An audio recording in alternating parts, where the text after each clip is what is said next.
Stelselmatig in Hebreërs 11 begin die skrywer dan meer inkeer die karakter van die geloof. Hoe gee die skrywer dit deur? Daar sê, so hy maak oop met, soos jy gesê het, vers 10. Yes. Want uit die stad verwag, want ons praat van die geloof. Ja. Elke mens moet geloof hê.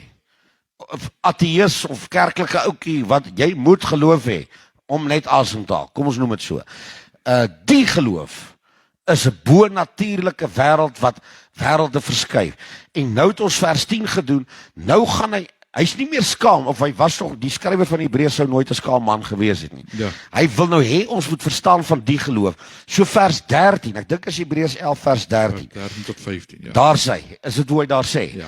Dan begin hy praat, hy sê in die geloof, nie geloof nie, in die geloof, het hulle almal gesterwe.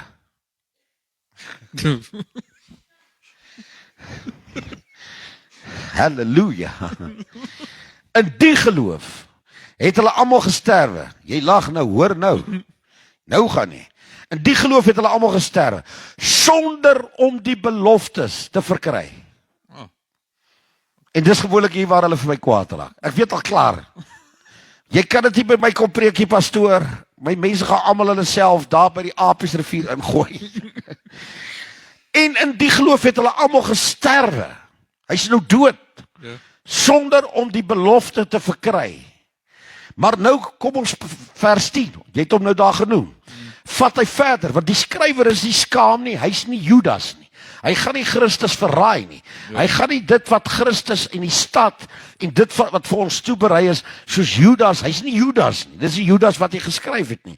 Hy sê in die geloof het hulle almal gesterwe sonder om die beloftes te verkry, maar hulle het dit uit die verte gesien. Wat het hulle gesien?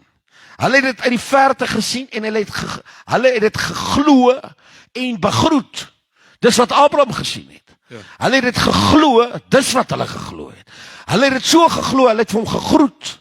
Hulle het gesê, hallo, ja. Ons kan nie wag nie, ons wil jou sien. Hoor mooi, en het bely, hoe hierdie is verskriklik, en het bely dat hulle vreemdelinge en bywoners op die aarde is. Ons is nie van die aarde nie.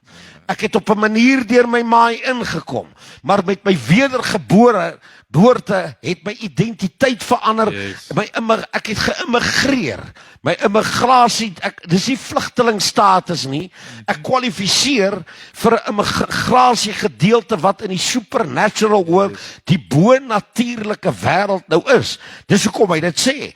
Hulle het uit die verte gesien en geglo en begroet en het bely dat hulle vreemdelinge, skielik word hy vreemd op hierdie aarde. Ja. Hy word nie meer in harmonie nie, want hoe gaan hy verder nou hierdie groot goed kan doen, as hy nog heeltyd deel van die besigheid is. Ja.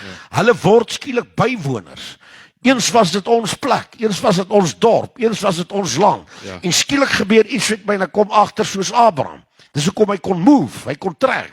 Skielik kom hy agter, maar ek is net hier vir 'n wyle. Ja. En ek moet daai ding doen. Ja. En ek moet hom vinnig doen.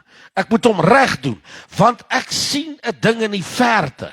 Ek sien 'n ding wat Abraham gesien het. Ons praat van Abraham wat nog voor Moses operasioneel was, 400 jaar plus minus, langer as dit voor Moses. Ja. Het voor die wette deurgekom. Het hy hierdie kragtige wêreld van ander kant gesien. Vers 14. Want die wat sulke dinge sê, hierdie is kragtig, hierdie is magtig, hierdie is uitsonderlik, dit is dit. Dit is waar Judas sy hele evangelie gemis het en tot 'n skande moes sterf.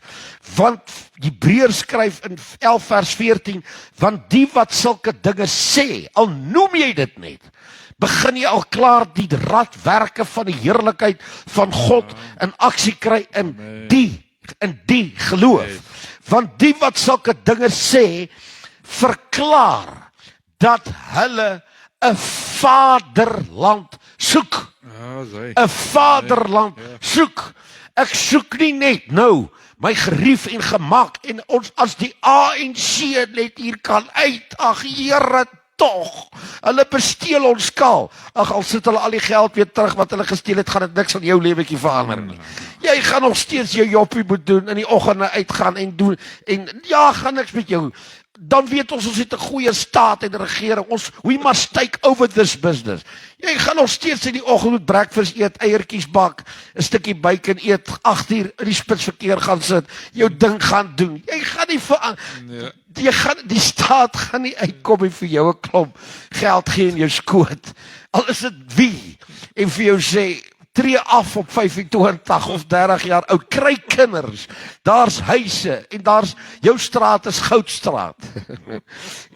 Ons sal jou tuin vir jou kyk, ons sal jou gras vir jou sny. Ons sal al hierdie mooi goed vir jou doen en jy sal veilig wees. Al die burgerproeving van jou vensters af. Jy sal sien daar's drones oor jou en gaan en maak kinders. Vermenig en vervul die aarde en elke dag braai hy, nie net naweke nie. En hoe gaan ons braai? Ons moet vleis. Daar sal ook vir julle vleis wees en pap sal ons vir julle gee. Is dit wat 'n staat met jou moet doen? Nee, elke rand wat terugkom in hierdie staat, in hierdie land wat gesteel is, 'n beter ding wat in die kom, gaan niks in jou persoonlike lewe verander nie. Jy gaan soos 'n mens nog steeds moet voortploeter, want daar is 'n ander vaderland. Hierdie aarde gaan geherskep word. Ek sien, Johannes sê, ek sien 'n nuwe hemel en ek sien 'n nuwe aarde. Vers 14 het ek gelees, want die wat sulke dinge sê, verklaar dat hulle 'n vaderland soek. Vers 15. En as hulle, hierdie is verskriklik. Hierdie is verskriklik. En dis waar ek dink ons nou min of meer is. En as die kerk nie gaan wakker word, en ek glo nie hy gaan nie, gaan ons nie in Suid-Afrika 'n draai en 'n swaai sien nie. Hierdie ding gaan eers van die kranse moet afval. Nee, maar hy het al. Nee, hy het nog. Jy verstaan nie hoe lyk 'n land as hy van die kranse afval. Jy sal dit nog sien. 11 vers 15. En as hulle bly dink het. Kyk, hierdie man skryf reguit, man. Ja. Hy vat nie nonsens nie. Hy laat toe mens jy het speel deur 'n klomp ouens wat dink hulle het intellek en hulle wil godsdiens gebruik vir sy eie narcistiese voordeel en wat ook al die saak is nie. Hy noem dit, hy sê in 11 vers 15. En as hulle bly dink het aan die vaderland waaruit hulle weggetrek het. Nou praat hy nie net van Israel wat uit Egipte uitgetrek. Onthou wat hy sê, Abraham was al daar. Ja. Ons praat nie nou net van Egipte nie. Hoor wat hy sê. En as hulle bly dink het aan die vaderland waaruit hulle weggetrek het, sou hulle geen geleentheid gehad het om terug te keer. Dit wil sê, as jy bly dink aan die plek waaruit jy kom, dis vir ons as kerk aarde. Ja. Paulus sê, my burgerskap is nie van hierdie wêreld nie. Ja. As jy bly dink nadat jy Christus ontmoet het, in die materie, soos Judas, as jy bly glo en die prentjie sien in die materie, sal jy later weer teruggaan na jou ou stelsel toe, na jou ou materiële wêreld toe, na jou ou probleem toe, na jou ou stres toe, na jou ou depressie toe, na jou ou wêreld. Dis hoekom 'n groot persentasie van die kerk is vandag depressief. Want hy het nie 'n verligting nie. Hy het nie dit wat Abraham gehad het nie. Hy het nie, onthou, as Abraham dit gehad het, het Abel dit gehad. In die geloof. So as Abraham 'n goudstad verwag het, as Abraham 'n stad met fondamente verwag het, het Abel ook 'n stad verwag. Het Noag ook 'n stad verwag. Het almal 'n stad verwag. Dit is die geheim. Hulle almal het 'n wêreld gesien en dit was aan hulle geopenbaar. So as Johannes dit in Openbaring sien, is hy net basies bygevoeg by Abraham. Is hy net bygevoeg. So Henog is magtig eintlik, want Hebreërs 11 noem Henog. Dit is so verskriklik dat Henog, die woord van die Here sê, en Henog het met God gewandel en hy was daar nie meer nie. Ja. Met ander woorde, al wat Henog gesien het, is hierdie stad van fondamente, hierdie stad van fondamente, en hy het later hom so ingeleef in hierdie stad van fondamente, dat die Here van die leerskare maar vir hom gesê het, ek kom jou maar haal, want jy's al klaar hier, dit is nog net jou lyf wat hier rondloop, kom ons raak van jou, kom ons verlos jou, hulle van jou, en ons trek jou by ons in. Jy moet maar inskuif. Want dit is wat hy gedoen het. Abraham later het dit gedoen. En Noag het dit gedoen. En so kan ons aangaan en aangaan en aangaan. So dit lei ons na die volgende vraag toe van, is dit nou 'n vaderland soos in dat Suid-Afrika moet die vaderland, hy moet verbeter regkom en weer hoop hê? Is dit nie dalk wat Abraham moes doen, dis Kanaan wat Israel geword het nie? Want die een ou sê dit toe vir my. Hy sê vir nee man, hulle het nou eintlik die stad wat God hiervan praat is natuurlik ook Jerusalem hier ander kant, die bult hier, wat is dit daar na Noord-Afrika toe, die ouens vlieg nog baie so toe Israel. Daar waar hulle nou heen gaan. Is dit nie dit wat hy wil doen? Sê ek nee, die ander verse sal ons bietjie daar kyk, maar gooi maar daai vraag daar, laat ons maar eers net sekerheid kry. Dalk is ek verkeerd.